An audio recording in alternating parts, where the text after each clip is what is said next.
Recording by Louise J. Bell. The Last of Mrs. DeBrugh by H. Sivia.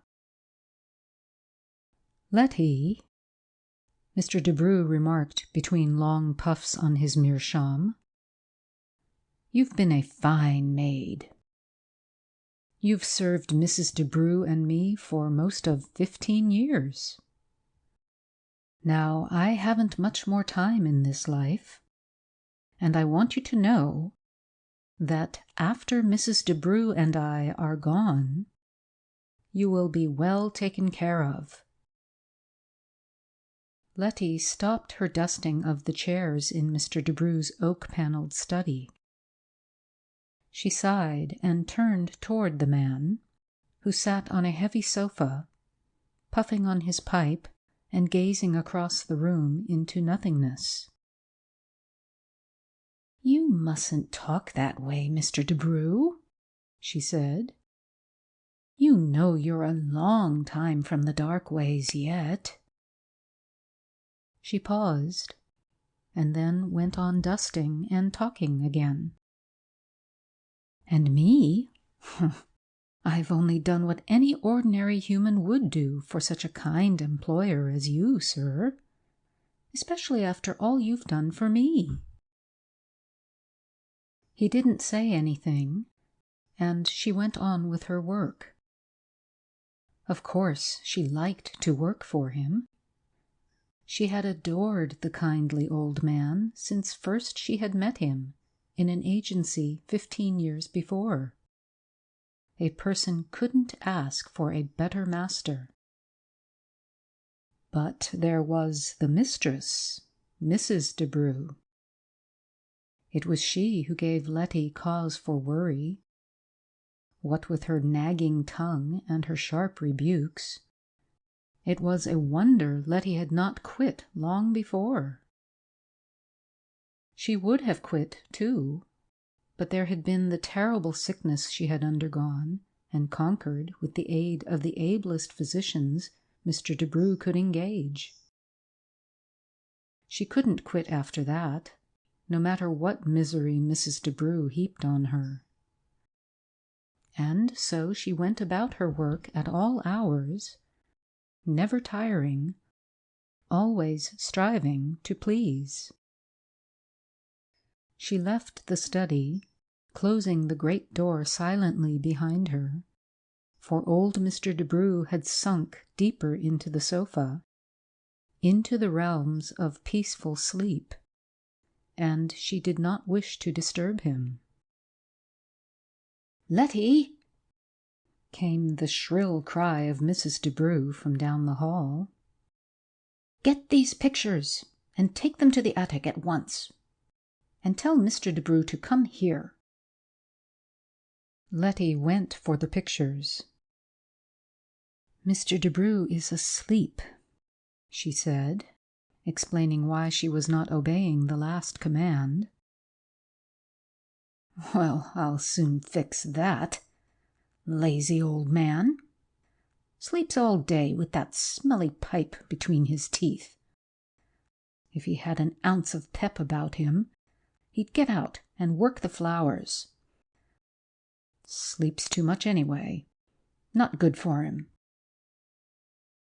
She stamped out of the room and down the hall, and Letty heard her open the door of the study and scream at her husband. "Hector DeBrugh! Wake up!" There was a silence, during which Letty wondered what was going on. Then she heard the noisy clop-clop of Mrs. DeBrugh's slippers on the hardwood floor of the study, and she knew the woman was going to shake the daylights out of Mr. DeBrugh and frighten him into wakefulness. She could even imagine she heard Mrs. DeBrugh grasp the lapels of her husband's coat and shake him back and forth against the chair. Then she heard the scream. It came quite abruptly from Mrs. DeBrugh in the study. and it frightened Letty out of her wits momentarily. After that, there was the thud of a falling body and the clatter of an upset piece of furniture. Letty hurried out of the room into the hall and through the open door of the study. She saw Mrs. DeBrugh slumped on the floor in a faint, and beside her an upset ashtray. But her eyes did not linger on the woman nor the tray. Instead, they focused on the still form of Mr. DeBrugh in the sofa. He was slumped down, his head twisted to one side, and his mouth hanging open from the shaking Mrs. DeBrugh had given him. The meerschaum had slipped from between his teeth, and the cold ashes were scattered on his trousers. Even then, before the sea of tears began to flow from her eyes, Letty knew the old man was dead. She knew what he had meant by the speech he had said to her only a few minutes before. "His heart," was the comment of the doctor, who arrived a short time later and pronounced the old man dead. He had to go. Today, tomorrow, soon. After that, he put Mrs. DeBrugh to bed and turned to Letty. "Mrs. DeBrugh is merely suffering from a slight shock. There is nothing more that I can do. When she awakens, see that she stays in bed for the rest of the day." He left then, and Letty felt a strange coldness about the place, something that had not been there while Mr. DeBrugh was alive. She went downstairs and made several telephone calls which she knew would be necessary. Later, when Mrs. DeBrugh was feeling better, other arrangements could be made. She straightened the furniture in the study, pushing the familiar sofa back in place, from where Mr. DeBrugh invariably moved it. Then she knocked the ashes from the meerschaum, wiped it off, and placed it carefully in the little glass cabinet on the wall where he always kept it. Times would be different now, she knew. She remembered what he had said. "You will be well taken care of." But there had been something else. "After Mrs. DeBrugh and I are gone—" Letty could no longer hold back the tears. She fell into a chair, and they poured forth. But time always passes, and with it goes a healing balm for most all sorrows.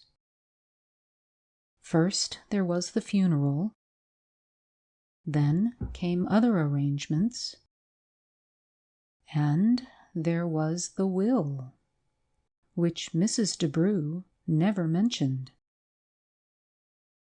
His things would have fallen into decay but for the hands of Letty. Always her dust-cloth made his study immaculate.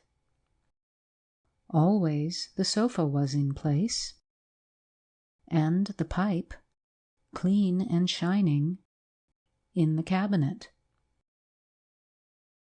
There was a different hardness about Mrs. DeBrugh. No longer was she content with driving Letty like a slave day in and day out. She became even more unbearable. There were little things, like taking away her privilege of having Saturday afternoons off. and the occasional forgetting of Letty's weekly pay. Once Letty thought of leaving during the night, of packing her few clothes and going forever from the house. But that was foolish. There was no place to go, and she was getting too old for maid service. Besides, hadn't Mr. DeBrugh said she would be taken care of? After Mrs. DeBrugh and I are gone, perhaps she would not live much longer. And then one morning, Mrs. DeBrugh called Letty in to talk with her. It was the hour Letty had been awaiting and dreading. There was a harsh, gloating tone in Mrs. DeBrugh's voice as she spoke. She was the master now. There was no Hector to think of. "Letty," she said, "for some time now I have been considering closing the house. I'm lonely here. I intend to go to the city and live with my sister. So you see, I shan't be needing you any longer. I'll be leaving within the next 2 days. I'm sorry." Letty was speechless. She had expected something terrible, but not this. This wasn't so. Mrs. DeBrugh was lying. It was the will she was afraid of. Letty remembered Mr. DeBrugh's promise. She did not complain, however. Her only words were, "I'll leave tomorrow." That night she packed her things. She had no definite plans, but she hoped something would turn up. Sleep would not come easy, so Letty lay in bed and thought of old Mr. DeBrugh. She imagined he was before her in the room, reclining on the sofa, puffing long on the meerschaum. She even saw, in fancy, the curling wisps of grey smoke drifting upward, upward. It was sleep. Then, with a start, she was suddenly wide awake. She had surely heard a scream. But no. And then, as soft and as silent as the night wind, came the whisper, "Letty." It drifted slowly off into silence, and a cool breeze crossed her brow. She suddenly felt wet with perspiration. She listened closely, but the whisper was not repeated. Then, noiselessly, she got out of bed, stepped into slippers, and drew a robe about her. Just as silently, she left her room and walked down the hall to Mrs. DeBrugh's bedroom. She rapped softly on the door, fearing the wrath of the woman within at being awakened in the middle of the night. There was no answer, no sound from inside the room. Letty hesitated, wondering what to do. And once more she felt that cool, death-like breeze, and heard the faintest of whispers, fainter even than the sighing of the night wind.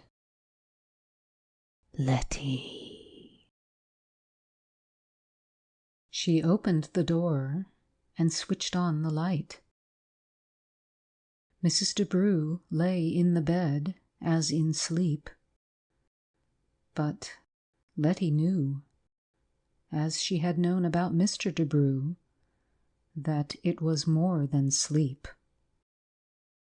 She quickly called the doctor, and some time much later he arrived, his eyes heavy from lack of sleep.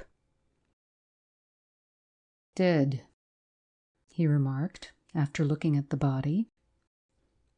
"Probably had a shock. Fright. Nightmare. Or something her heart couldn't stand. I always thought she would have died first." Letty walked slowly from the room, down the stairs, still in her robe and slippers.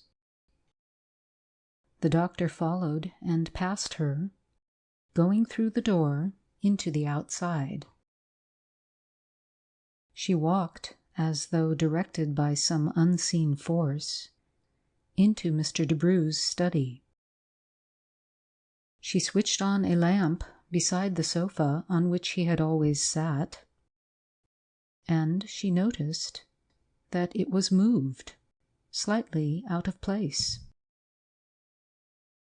There was something else about the room, some memory of old days. First, she saw some sort of legal document on the table, and wondered at its being there. The title said, "Last Will and Testament of Hector A. DeBrugh." It was brief. She read it through and found that Mr. DeBrugh had spoken truthfully in his promise to her. Beside the will on the table was another object, and she knew then what the something else in the room was. The meerschaum. It lay there beside the document, and a thin spiral of grayish smoke rose upward from it toward the ceiling. No longer did Letty wonder about anything. End of The Last of Mrs. DeBrugh. Recording by Louise J. Bell. Sebastopol, California.